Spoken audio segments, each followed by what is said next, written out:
This podcast is a quest for well-being, a quest for a meaningful life through the exploration of fundamental truth. Enlightening ideas, insights on physical, mental, and spiritual health. The inspiration is love. The aspiration is to awaken new ways of thinking that can lead us to a new way of being well.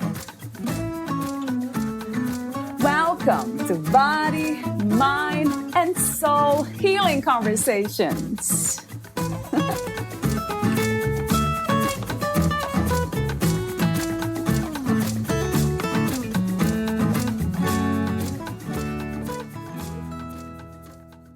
Music is a blessing, a prayer, and a healing for the soul when it comes deeply from the heart. Music and sound have the capacity to transport us, lift us to a place where we remember that we are loved, so that we can ultimately remember we are love. As we come into resonance with this love day by day, moment by moment, our world transforms.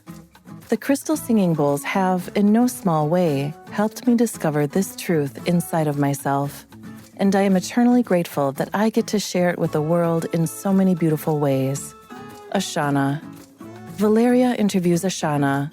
She is the author of Crystal Singing Bowls, The Angelic Sound of Healing, Relaxation, and Spiritual Awakening. Ashana is one of the premier healing music artists and New Age vocalists of our time, weaving together soaring angelic vocals and the celestial sound of alchemy crystal singing bowls. This exquisitely crafted sonic tapestry has been hailed by listeners all over the world as breathtaking and a gift from heaven. Ashana's best-selling music from All Is Forgiven, Jewels of Silence, Beloved, The Infinite Heart, River of Light, Celestial Sleep, and The Illuminated Path have been downloaded and streamed by millions of fans around the world. A lifelong student of yoga and mantra from many of the world's spiritual traditions, Ashana has led 2 online group meditations, touching the lives of more than 20,000 people in 50 countries. As a renowned master crystal bowl artist, teacher, and sound healer, Ashana is an expert in the field of sound healing with crystal bowls, training thousands of students from all over the world in the art of applying crystalline sound to therapeutic and artistic healing modalities in her Crystal Bowl Mastery Program.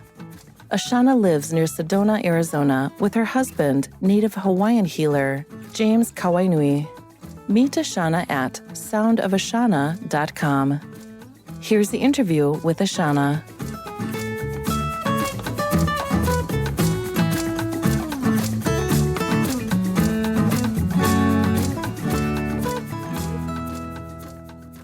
In your own words, who is Ashana?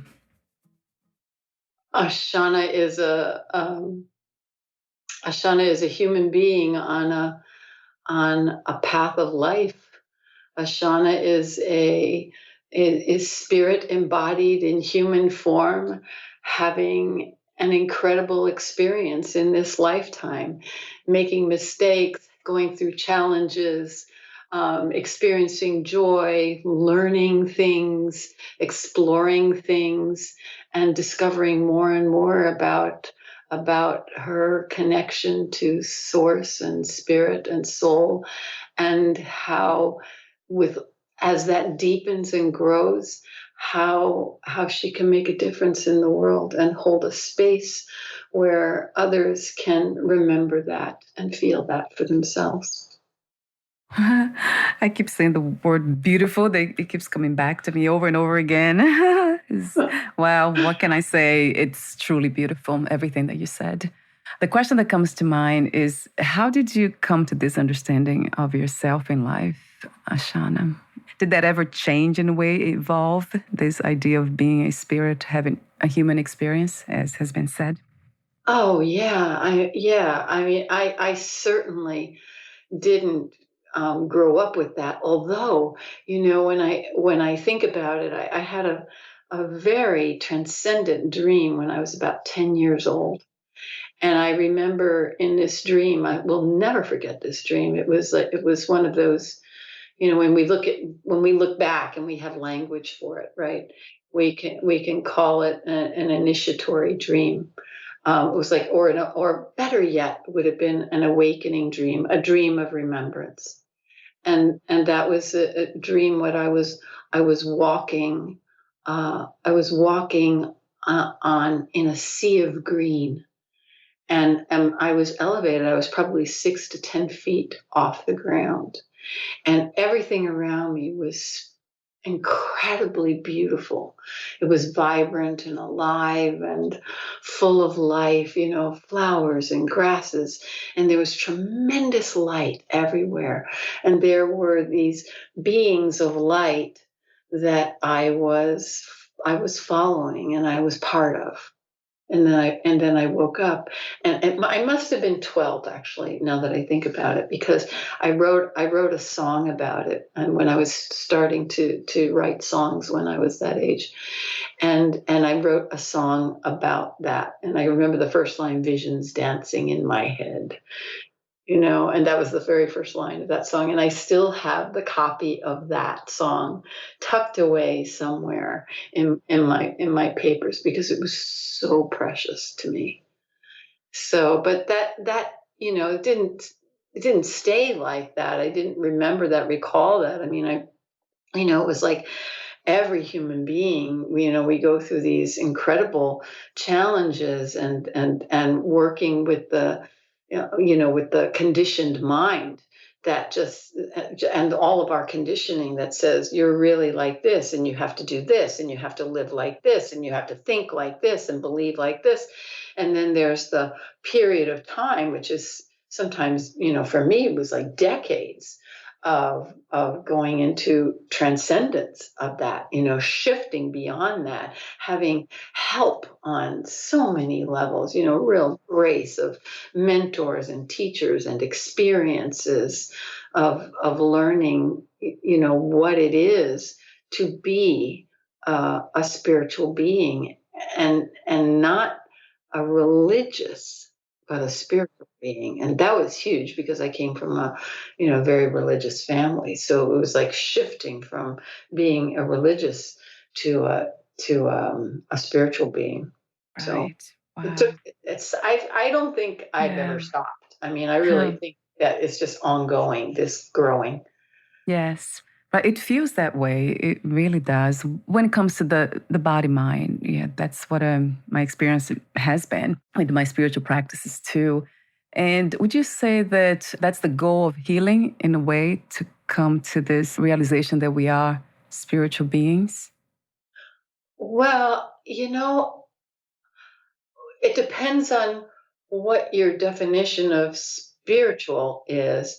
It's maybe I might verbalize it differently. I might call it to step into our wholeness, because that spirituality blended in with with our humanity creates this beautiful alchemical fusion of beingness, and it's really different than when we're not in the body, and we're spirit, we're light, we're the etheric consciousness that's living in a different kind of dimensional reality. And then when we step into the physical reality, we have a whole other set of parameters that we're Yes. experiencing, Yes. Oh, yeah. especially, on Earth right now. It's like, Yes. oh my God, Right.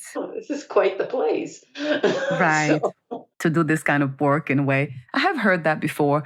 Do you actually see it that way? That there is a purpose actually being in a human body, in a human form, which is to go back home, as you call it, to this placeless place called wholeness? Or do you view this idea, this concept, a bit differently? no, I think that's pretty close. I think we come here like it. My one of my best friends. Okay, we have Yes. we have the same birthday together, and she's a brilliant writer and speaker and all kinds of things. She's also like does amazing things. She's a gemologist and Um, has like two mhm. trees and all that Yes. stuff.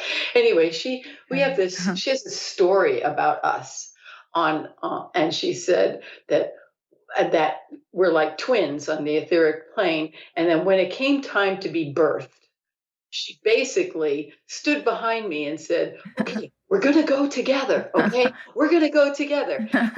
And and then she said, Yeah. "You go first." And then she pushed me over the edge. Right. Yes. So it was Yeah. this That's idea cute. of having everything. We remembered everything of who we are, Mm. and it was like this Mm. grand experiment. It was this grand Mm. experience Yeah. of learning, of growing, of sharing, of becoming, of being. It was just, let's see how much we can be or who we can be and how much we can remember and bring it with us when we're there. Because of course, and a lot of times for many of us embodiment as souls, we don't have that recollection. We have it when we're babies or when we're young children, but then it just gets conditioned out of us. And then we have to go through this whole process of remembering and recollecting and then stepping back into it so we can be that light in a body. There are so many people, especially in that I have connected with in the crystal bowl world a lot, because there's in tremendous comfort when you're playing the bowls. I mean, the bowls basically lift you right out of your body, and you're kind of suspended in this netherworld, and which is an amazing place to be. So you see things from tremendous different perspective. So, but you can get used to being in that out of the body, and I don't think that's why we came here. I think we came here to be in the body and bring all that we learn from that experience, bring all of that light, bring all of that awareness of joy, the awareness of gratitude, the feelings, those kind of non-local, universal feelings of joy, of gratitude, of love, of compassion. Can we bring all of that into our physical body, into our conscious awareness, and then be that as we walk around? And that's how we create heaven on earth. And is that easy for us in this really intensely dualistic reality? No, it's very difficult. It's very challenging right now, especially. Yes, yes. Wow. I love your perspective. It's one that I share from my reference. It's always Advaita Vedanta. I'm a student of Vedanta, so Oh, it goes yeah. back. Yeah. Yeah, it makes a lot of sense, right? Vedanta teaches is a bit different because it's non-dual, so no one's actually choosing anything. There's That makes sense. yeah, there's no, and that's not an easy for most of us. It's very for the thinking mind. It's not easy to grasp that actually there's nobody here in a sense of a fixed entity that's choosing to come back to earth or return to wholeness.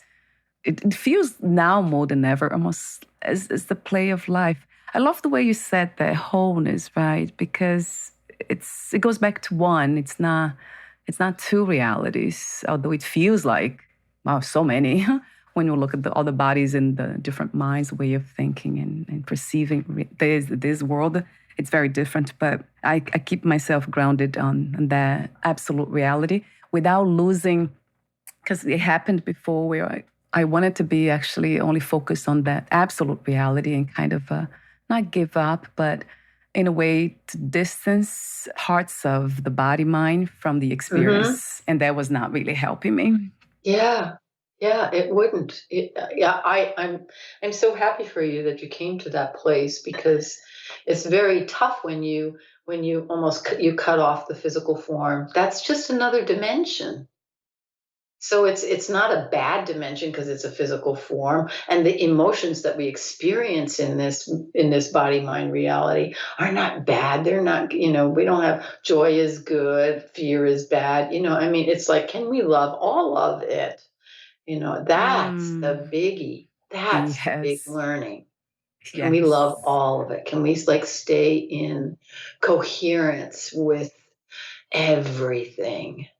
Can we come into that level of acceptance? Whoa, my goodness. Yeah, that sounds Yeah, that sounds like really that peaceful, harmonic place to be at. I don't know, Ashana, sometimes I think about love and liking differently because it's really not something that I would like to practice or to try to bring the body mind to kind of in agreement with when it comes to violence and all the wars that we see now between Russia that I heard. Actually, I don't watch TV, but I heard between Russia and Ukraine and all that. It doesn't really, yeah, I don't want to kind of come to this trying to love that. I know it's part, that's probably what love is, right? It's everything. It includes everything. That's very close to what consciousness, pure consciousness might be. That the idea of the human idea of love, or be way beyond that, actually, unconditional love would that be? So that would include everything, all the what we perceive as bad. But there's something about the body mind complex at this level. I can't say that I love the love. It's always there because you can't separate yourself from love. But I have to say that I don't like it. I don't like the violence. I don't like unkindness. And maybe that's what you say beautifully. Your message is beautiful when it comes to bringing that divine love, per se, into this reality in our own way. It could be a small way, but it would be a big one if we can do that, even the smallest form. In our own house, right? In our own bodies, loving or liking whatever's here, however it's here, and family members, not pushing anything away. But liking, it's a bit different. I don't know if you see it that way. I guess, I'm just reflecting about this liking in love, loving and liking. Do you see a difference between them, or? Do I see a difference between liking and loving? Yeah. I think that the place where, as you speak that, and it's a really valid conversation and point that you're making. It's like, wow, what do I do with all this? How do I love things that are violent? How do I love things that are really difficult? How do I love, the person who murders my friend? How do I love everything that's going on? And I think it's such a fine line right now because our job is, I believe, to train the mind to stay focused on those qualities of being that allow us to expand and feel more joy and feel more compassion, because inside that place, from that perspective, when we raise the vibration, and this is really about sound healing, and it goes beyond sound healing. It is vibrational healing. Our job, if the mission is, if you choose to accept it, right, to raise our vibration so that we become a conduit for more and more of that vibration to exist in the collective consciousness. And this is a really interesting thing because Candace Pert, the biologist, the famous biologist, and she's no longer with us in form, but she wrote a beautiful book. I can't remember the name of it right now, but it was Candace Burt, the molecular biologist, who gave these first teachings and said that the cells themselves are literally the cells in our body, literally communicate through vibration. Okay, so when we raise the vibration of our cells continuously, and it is a practice, it is a learning, it is a training, it is a conditioning that we, each one of us, get to do on a daily moment to moment basis, then eventually our personal vibration begins to change. But if we think of all of humanity being cells in the collective body, Yeah. Yeah. Okay, Yeah. then, and we look at it like that and we go, oh my God, those cells over there are killing themselves, right? Yes. They are at war. They are doing this and Huh. this and this. So, how do we, what is it that I can do right now in my life, in my space to shift my personal energy so that I can continue to see things differently, so I can vision a new humanity, so I can vision. And we get that opportunity every single nanosecond of our to do that. Okay. So when when we're looking at terrible things that happen, and they are terrible, there's no question about that. All right. So our question becomes, what can I do? How can I serve? How can I hold this, pardon me, how can I hold this vibration in a higher space? How can I hold this vibration in myself?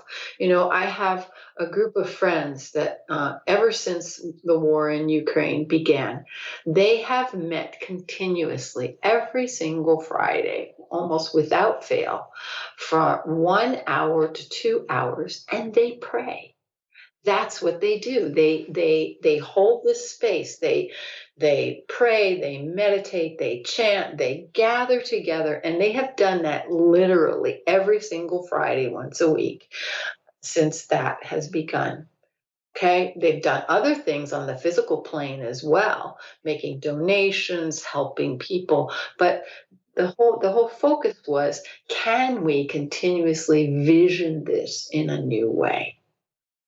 Okay, and that's a powerful teaching. That's a powerful teaching, and it's a powerful practice. And there are groups I think they're Tibetan or Buddhist. They're Buddhist nuns and monks that live up in the nether regions of, Tibet and India and the Himalayas, and that is all they do. That is their practice for, every day, 24/7. They are praying for humanity. That's what they do. And they are holding this vibration and holding this space. We cannot negate that. That's a powerful practice. And we're all invited to do that. Not, you don't have to travel to Tibet and become a nun and become a monk, but we can do something like that. Each one of us in our daily practice. How can I make a difference with my words? Because the vibration of every word you speak impacts a person's nervous system. Everything we say is vibration. Every thought we think is vibration. And when we actually train ourselves through daily practices, and those practices are different for every single person. There's no one particular practice, but we train ourselves, we train our minds, we train our emotions, we discipline them to stay in a higher vibrational frequency. That's the work. Can you connect with love? Can you connect with the love inside yourself? And can you connect with the love that is non-localized, that is universal? Can you bring that non-localized universal joy, love, compassion, gratitude, forgiveness, mercy, whatever you want? Can you bring that into your life? And so in the tiny little day-by-day circumstances where you feel irritated with the person that is working with you or for you or that you're working for, or you feel frustrated with a spouse or a partner or a friend, or you're non-communicative because somebody said something that you didn't like, or someone cut you off in the road. And it's this continuous practice of self-observation and, how can I do this differently? How can I shift my energy, 1%, half of 1%, 1/1,000,000th of 1%? How can I shift it in this moment? Yes. Oh my God. Yes, a billion times to that truth. Yes. Yes. It's changing the way we perceive, whatever it is. I love the analogy about the body and everything is connected. The universe is like a body, it's a human body, if we imagine that way. So Yeah. if we have cancer cells fighting and it's at war at some area in the body, then what can we do fighting against it won't help, right? No, it won't. We have to Right. change the energy and the health of the whole.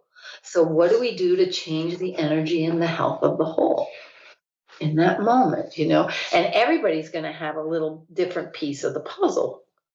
Right? Some people are going to be I have a really wonderful naturopathic doctor that I work with, and he's incredible. He goes at least once to twice a year. He's one of those Doctors Without Borders guys, and he just came back from Iraq, uh, Bangladesh, and Ukraine for helping people take care of their health and get medications and medicine and doing well. I don't even know what he does. I mean, but he's there on his own time, on his own dime, okay, to do service work. That's what he's called to do. If I would never do that. Right, me too. In a million Yes. years, you wouldn't get me on a Yeah. plane, right? It's Yeah. like, that's not my path. Mine is to do something different. We all kind of know what it is, that's in alignment for us and where the energies are right fit. And that's between you and your soul. And constantly listening, really deep listening to what's my next step. Because if my soul came to me in, a week or 10 days or 6 months from now and said, Ashana, we want you to go and do X, Y, and Z in such and such a place. Wow, I would know it. And you know what? It would be very hard pressed for me to say no. I would need to go. So it's just start listening. And it's the same listening that makes you go, you know what? I have to call my friend so and so. I've been thinking about him. And then you pick up the phone call and so and so is not in a good space inside of himself. And just that hearing your voice made a difference that day. So it's like this tiny, tiny little micro all the way to these big macro steps and everything in between. How amazing it is, right? Just to contemplate the idea of everything that we perceive just being part of the universal body, doing what it does, and dancing, right? The dance of life. And as I said off record, that's what it came to me as an intuitive message when I came across you. It was the listening. Like, wow, she really listens, listens to life. She has been listening. It's beautiful the work you do, and you mentioned that. I would like to kind of bring the conversation into your work. You have written a book too, so I have it here. The title is Crystal Singing Bowls: The Angelic Sound of Healing, Relaxation, and Spiritual Awakening. And then you are a crystal bowl artist, mentor, teacher, and a sound healer. How did all this found you? Because that's the way I see it, really. It seems like it was looking for you, these energies, and you just open your heart to them. That's what it sounds like.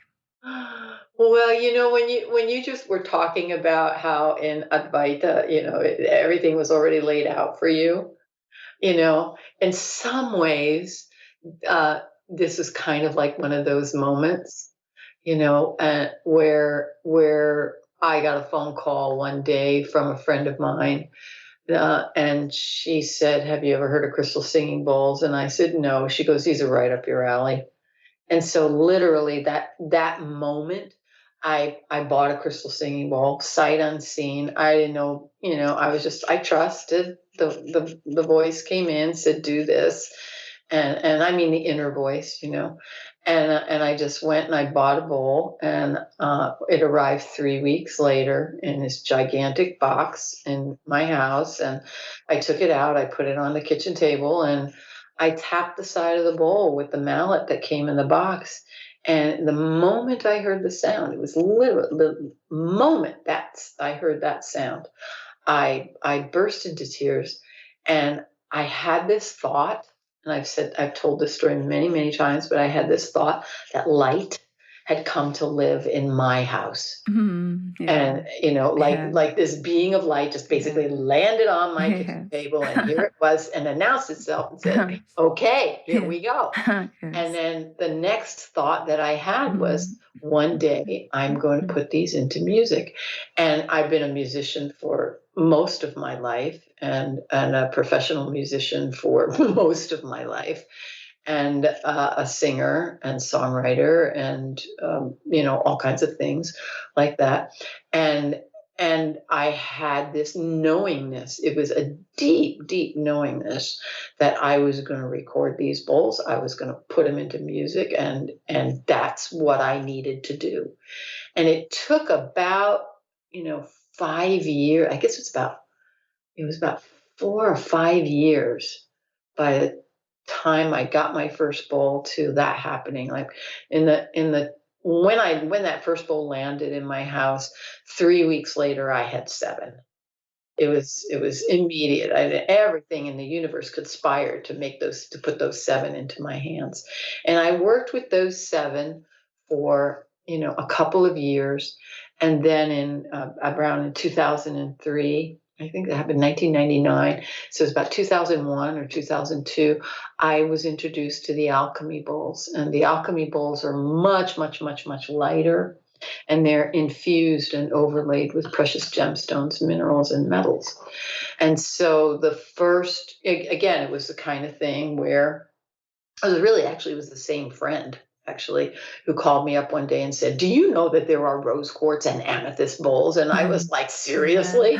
And so I immediately went and I called the company that made them, and I said, this is, send me, I want this. And I had like 3 of those bowls immediately sent to me, a rose quartz bowl, a platinum bowl, and an amethyst bowl. And that was the start of a love affair. That hasn't stopped. And I wish you had. I wish we were doing this on Zoom. I know, because then you can show it. Yeah. My room, where I'm sitting right now, I am surrounded by about 111 alchemy crystal bowls, and the room is all lit up and luminescent with them, and they're in every shape and color, and they're divine. And when I sing in here, or pray in here, or chant in here, they all kind of go, ah. And you can or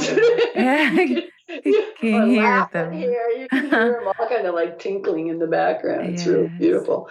But yeah, it's been an absolute love affair with the crystal singing bowls, and then now I've also discovered therapy harps that sound amazing with the crystal bowls, and it's just one thing after another. Sound is so. When I say healing, one of the most profound things I think about these vibrational sound tools / beings that we get to work with now at this time in history is the fact that they do something. The crystal bowls do something that not many other instruments do, and that is they facilitate our ability to connect with our upper chakras. And up until, the crystal bowls showed up, there were, we had drums, which are amazing. Okay. Now, we have gongs, which are amazing. We have, the metal bowls, which are incredible, but they kept us or didgeridoos, and they don't keep us. I erased that when I said that, but they are more oriented in the physical realm. They keep us in a little bit of denser frequency, and those are powerful frequencies. I mean, don't misunderstand anything I'm saying, because I love all those instruments, and they're wonderful. And something happened with crystal, because they are literally light frequency. These are gemstones and crystal. This is the frequency of light. And so when you play them, when you listen to them, when you experience them, and doesn't matter whether it's in a recording or whether it's live, but once they're in your vibrational field, it is like, the higher frequencies that resonate in you, you have an easier access path to them. And immediately, this has been my experience over and over and over again, immediately your energy field starts to expand. Immediately. It's almost instantaneous. And usually I say, within 3 minutes. Okay, within like 30 seconds to 3 minutes of hearing the sound of a crystal ball, your whole energy field will begin to shift and your awareness begins to shift. And when you can sit with these sounds, when you can experience them and train to them, literally as much as possible, things in your awareness begin to shift, things in your body begin to shift, things in your spiritual connection with your soul begin to shift, things in your emotional body begin to shift. All kinds of things can happen in terms of your health, in terms of your can need to define or expand or connect with your own purpose in life. Questions you may have where you're feeling uncertain or unclear. It is like the world just begins to open up exponentially. That's what happens in the world of crystal singing bowls. And I'm not saying that none of that happens when you're working with drums or, mantra or chanting, because it does. And I do all of those things myself, so I can tell you it's true, right? Sound on any healing sound that's created with the intention for healing, self-awareness, expansion on any level is powerful. Okay. But they're all unique, like the drums do one thing, the didgeridoo does one thing, not one thing, but it has its own unique vibrational frequency that will take you to various places, that come with that instrument, right? Same thing. That's why we love the cello, and then, oh my goodness, we listen to the harpsichord and we have a whole different experience. Yes. Yes, I felt that. Listening to your music, I was listening earlier today, and I felt it because I listen to music all the time, all day long, meditative music. But then when I was listening to your music, something happened. It was different. Yeah, it was not the same. I know. Something's happening here that's different. It's different. Very subtle, but yeah, there was something shifted. And it seemed like it was becoming more aware of those subtle energies of higher vibrations, right? And I had the feelings and the thoughts, loving thoughts, they came to me. I looked at my husband differently. So that was interesting, an interesting experience for a very short period of time. So I can imagine doing this every day. So what if you put that music on, like, right? Yeah, well. And some people do. I have many, many people in the world listen to my music. I mean, literally millions and millions of people, and they will play it like 24/7 in their house. Sometimes for years that they'll listen to that. Or I have a new project that's being released now in music, like bit by bit. It's called Celestial Alignment for Healing. And there's like 2 31-minute tracks on this creation. And you can sit, let's just say you want to go into a really deep meditative place and you want to stay there, right?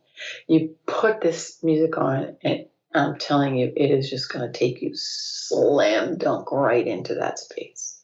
Or let's just say you're writing, you're working on a creative project, you're writing, or you're and it can be anything. It could be business writing. It could be, you're answering emails. You're working on a project. You're writing a book. You're preparing a curriculum that you're teaching. You're in process of learning something, right?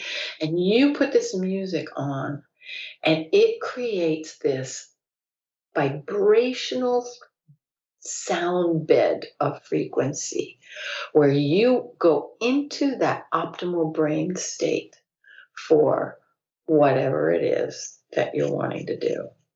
It's just amazing. And there's 2 tracks in there like that do that. And then there's other pieces in there that are literally designed. One is designed to rewire your brain for positivity.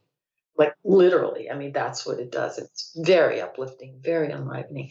And then there's another one that's rewiring your brain for healing, using a Sanskrit mantra that's very powerful. So, like the whole thing coming together my whole vision has always been, especially on this project, what can I do to take these sounds and frequencies and put them in people's hands so they can have them as an accompaniment to their life over and over and over again, and train themselves day after day after day. Because that's where I see the power of high vibrational sound, and everything we were talking about earlier about, when we see the world, do we see the disasters in the world? How, with everything that's going on in the world, how do we stay in that place? How do we lift ourselves out of that place where we can see and create and envision something at a much deeper level, higher level of love, of acceptance, of possibility, of optimism, of hope? Right? And we need those frequencies so we can do that. And that's what Celestial Alignment for Healing is designed to do. Wow, So, it's yeah. beautiful. What can I say again? The words beautiful over and over and over again. Yes, what a wonderful vision, Ashana. Yes, right. So we can all tap into this potential that's there, its possibilities, right? Play with that Yes. possibility of Yes. creating from a different place. Yes. Wow. So you do also sell those, I saw them on your website, crystal Yes, bowls, right? It's I beautiful. do. Wow, I so do. many of them. I couldn't even, if I had to choose one, I would not know which one. It's too many. I mean, incredibly beautiful to look at it, like, and let alone the sound. So on your website, you have music. So your music is also available on Amazon. That's under subscription. And then you have the Crystal Bowls online courses as well. Talk to me for a moment about the book. I didn't read the book. Are you teaching others how to play with the singing bowls or something different? I would love to know more about what are you teaching in the book, Crystal Singing Bowls. That's the title. Well, up until now, really, there wasn't a book about crystal singing bowls that would take people through how to play a bowl in such a way that their playing makes a huge difference, can make a huge difference. There were, uh, I started it as it was just a thought. It was like, oh, I'll write a little ebook, and I'll give people some tips on how to play their bowls, right? Because I've been playing for like 25 years. There's probably very few people on Earth, quite honestly, that have been playing crystal bowls as long as I have. There are a few, and I know a bunch of them, but I'm one of those people that has been playing bowls for a long time, and pioneered the genre of crystal singing bowls infused in healing music. So I have so much experience and so much to give. So I figured, oh, I'll write a little ebook on this and we'll help some people. And then I sat down and I started to do, a little, well, we could talk about this and we talk about this and talk about Mm. this, talk about this and this and this and this. And before Mhm. I knew it, I had 160 pages. Oh, wow. And I was like, my gosh, and we put it in and created it as this beautiful book.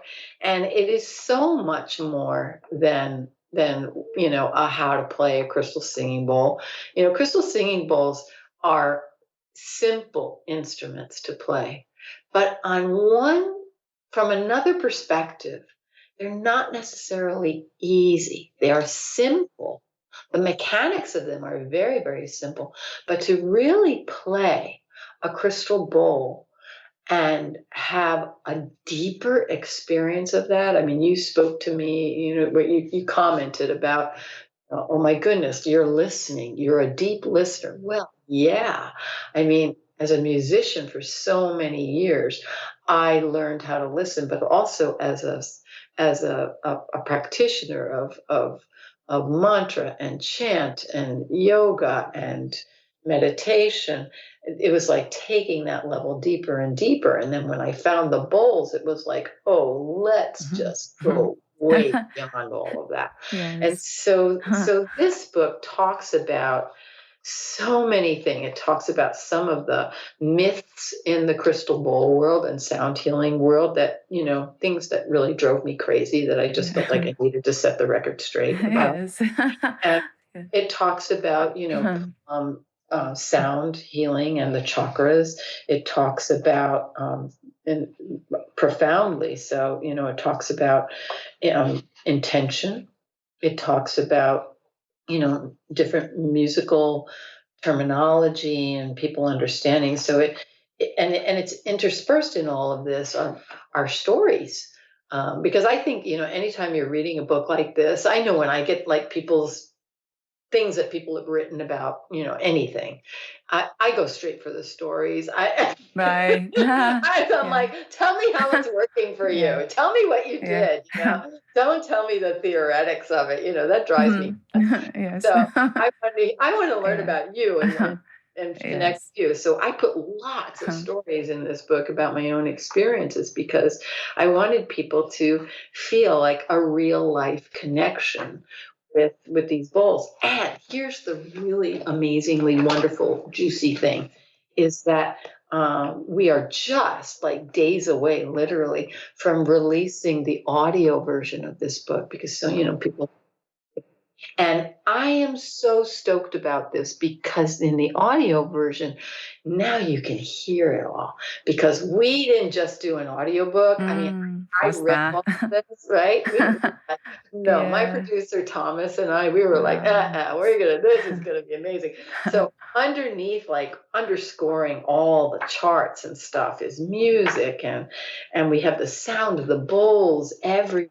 And so this audiobook creates this multimedia experience and there are 6 videos that are connected to the book too, so you just type in the video and it'll take you to this and you can see me teaching you this is how you play, this is what this sounds like, here's what a binaural beat is, so people can have a really full experience of the crystal bowls. And the really wonderful thing, and I'm super grateful about this, is that we launched this book in February. It's still a bestseller on Amazon, and what's happened is that the sound healing practitioners and people that are whole holistic health and healing practitioners, people that are interested in the crystal bowls, or have been writing me and writing reviews on this and saying this was the book that they had been waiting for because this was the one that took them from what is this thing called a crystal ball and what does it do, and actually gave them what they needed to play the bowl in such a way where it makes a difference in their lives and in the lives of the people that they serve. And that's been huge for me. So, we've had, wonderful, wonderful people in different visionaries and teachers that have, read this book and commented on it, and just they basically are saying the same things, like, wow, this is as a reference tool in the sound healing world, this is going out to all my students. So, I basically distilled, 25 years of playing, and I put it in a simple way for us, kind of like a step one, for people that are just getting started, and I've had lots and lots of people that are long term sound healing practitioners that are just saying, "My God, they learned so much just from reading this." So I had one woman who wrote to me recently who said, "You know what? I took a year-long sound healing certification course, and I learned more about sound healing from reading your book than I did in the entire year of that course." And that just blew me away. And I'm super glad that I wrote this and was able to reach as many people with it. And that's our job, How can we get these amazing instruments into people's hands so that they can make a difference in their lives and in their communities? Right, right, in different formats. Yeah, I'm so Exactly. happy you did it. And you know what came to me as I listened to you? I could imagine your music being played, or any healing sounds in general, but your Yeah. music is amazing, being played in hospitals. That would be Yeah. amazing, right? Just in the hallway, everywhere. That Yeah. would be incredible if they were open to it. Have you actually talked to anyone about this? We had a at one point in time, we had a conversation with Kaiser, and there was like a possibility, but at that time, when the music first started coming out, there was not that level of there was a certain level of resistance, because it was like, really, music healing? But I've gone into doctors' offices, and so many times, really, you go Mm, into doctors' offices and they've got some Pandora station playing with yes, country western music or right. this, and I Yeah, go, my yes. God, what would happen if we just shifted the playlist, right? And Yes. then had, my music, other people, because there's Yeah, there amazing are. music by other people too. Right, right, right. And we had that level of sound current playing, so that when you walked in and you sat down, and you're frightened, you're worried, you're concerned, you're not in a doctor's office usually, for the most part. Right. It's everything's all hunky dory. You're there Yes. because it's like, I'm Yes. worried about something, or something is of concern. And so, or I'm getting it checked up, and I'm going to the checkup, and I'm worried because I don't know what the checkup is going to say, right? So, how can we create that sound vibrational where it's calming and soothing? I think there are places like that are inviting that level in, but at this point in time, it's not quite at the level that where it could be.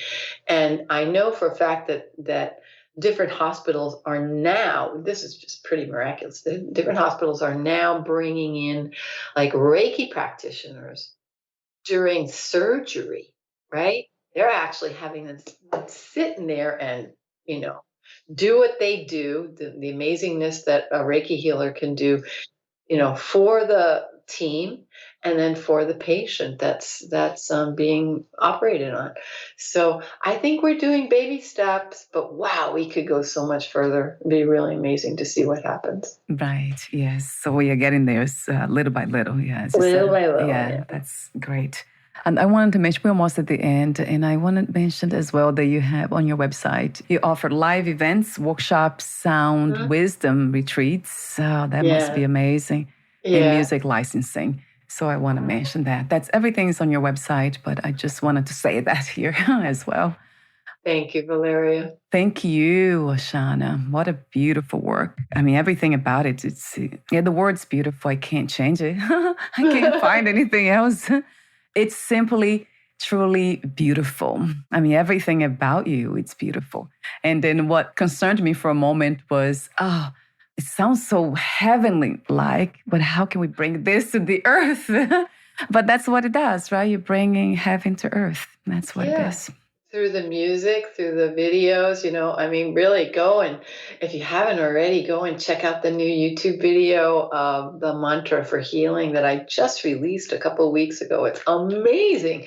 And you watch it and you will not be able to resist dancing. You won't. It's going to take it's going to take your spirit up to a whole other notch, and there's so much more coming out. So you can go and watch the videos, you can read the book, you can listen to the music. And when you get to that place where you go, oh, everything's so hard, or I feel challenged, or I don't, oh, life is tough, Yes. then go Yes. find my music, lift yourself up, Yes. let it be a positive experience to bring your vibrational frequency up and to increase your joy, increase your gratitude, increase your love, increase your compassion. And remember that, whatever is going on, this too shall pass. Okay, no matter what it is, we have to have hope. And the name, and we were talking about my name early, like in Urdu means near to hope, right? And so we gotta have hope. We gotta have like that hope. And one thing I just wanted to mention is that I think my assistant shared that with you, that we were giving everybody an excerpt, all your listeners, we're giving them an excerpt of the book to listen to. So I think she said that. Is So, that it? Is there a link to that, Ashana? For some reason, I don't yeah. have that here. Oh, well, we'll get that to you because Please, yeah, I'll put on the but notes for sure. Yeah, that will be here. yeah, we'll get you an excerpt for the book and a little excerpt of the music, and so your listeners can enjoy. Oh, wonderful. Yes. So please, I'll email you after this. And then let me see. So this is the very end. I usually ask a question. Wow, you said so many wonderful things. I mean, everything's just, it seems like has been said, but I will ask you this question. So a technical one first, two questions. So the best way to find more information about you, you mentioned already your website. I'll have that on the podcast notes. And then YouTube, you're all over social media as well. So I have also the handles here. So all that will be on the podcast notes, and then the link as well with the gift. And then I'll get it later. But the last question will be this one. What 3 experiences you wish everyone to have before they lose the body, before they die? Number one, to forgive yourself for what you think have been all your mistakes, and remember that that's that you did the very best you could. Remember, you did the very, very, very, very best you could, given everything and all the circumstances in your life. And to remember that, that accepting and allowing and understanding that you did the best you could, that everybody around you was doing the best they could, and that you and everyone else were in this process as a soul of learning and growing and deepening in understanding. And then when you can come to that place, remember to tell everybody in your life how much you love them. Right? And then from that place, give yourself permission to let go. Just let go. It'll be like sliding out of one glove into another amazing space of beingness. And know that your angels are right there to catch you.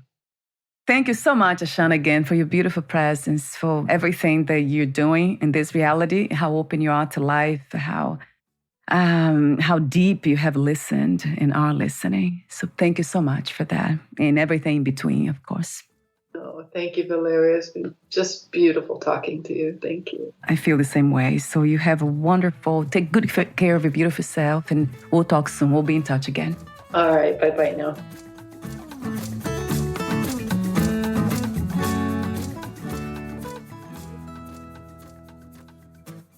Thank you for listening. To learn more about Ashana and her work, please visit soundofashana.com.